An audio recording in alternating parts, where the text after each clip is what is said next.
initial visual inspiration for How Black the Sky.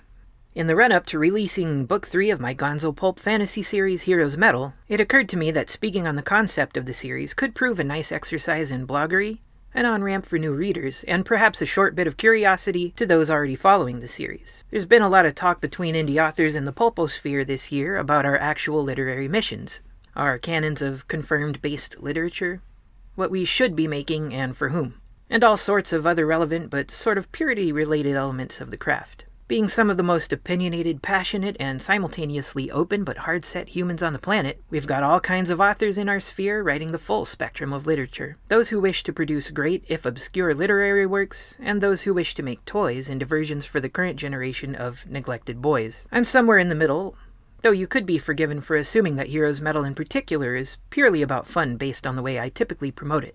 My writing comes from a long march through the speculative fiction of the 70s and after, tempered by a lot of biblical devotion and some elements of the classics. In particular, I was essentially doomed, to synthesize everything from Tolkien and Lewis, to Stephen R. Donaldson, Lloyd Alexander, Terry Brooks, McCaffrey, King, Tad Williams, Kuntz, Bradbury, Asimov, and other favorites. The list continued to grow after adolescence, getting denser and often darker, with probably Dan Simmons and Neil Stephenson emerging as my most aspired-to living authors. But having read all this in the time and mode I was in, and with constant exposure to fun boy media like He-Man and Dragon Ball, there was often something missing for me, even in the rich world of Middle-earth and the somewhat scandalous world of Donaldson's The Land. I wanted more action, more intense magic, more use of it, higher power levels overall, and I knew even at a younger age that such a thing would have been perfectly targeted at a teen or young adult like myself. That's what I've generally set out to write. Fun, action-packed stories in wild worlds with a heavy pulp influence. I'll get to that in a moment. Something that a dad could have on his shelf that would be more appropriate to share with his 12-year-old son than The Stand and The Gap Cycle, the real story. I love you, Dad, not throwing shade.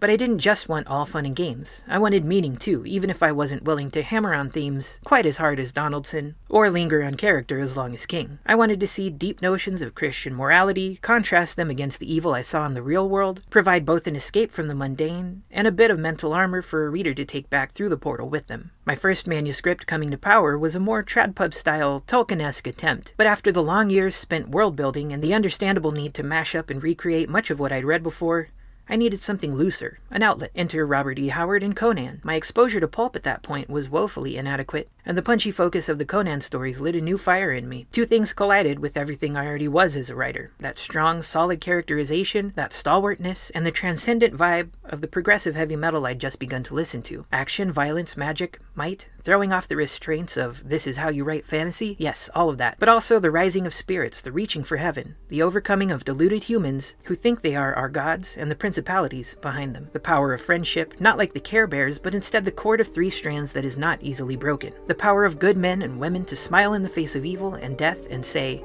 "Not today, Satan," and then vanquish the demon. I wanted a band of warriors with a common spirit and fire-forged love for one another. A personified metal band, in fact, while avoiding the typical trope of actually using instruments as weapons and being a band in world. And I wanted unshakable hope in the face of constant disaster. People of faith beneath a rain of destruction and blood. So yes, Heroes Metal is a toy. Pulp drivel to some, but it's also freedom, intentional throwing off of perceived artistic restraints, a primal scream to heaven, and something that I hope makes the demon at least look slightly askance at those who share my spirit.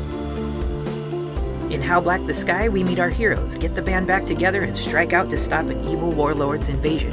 In Out of the Deep, we learn the threat beneath the invasion, and that the world is much bigger and deeper than we thought. In Fear the Four Towers, we are tested in the trials of a mad builder with a glimpse at the depth of time. With just a few more details to attend to, Fear the Four Towers is coming very soon.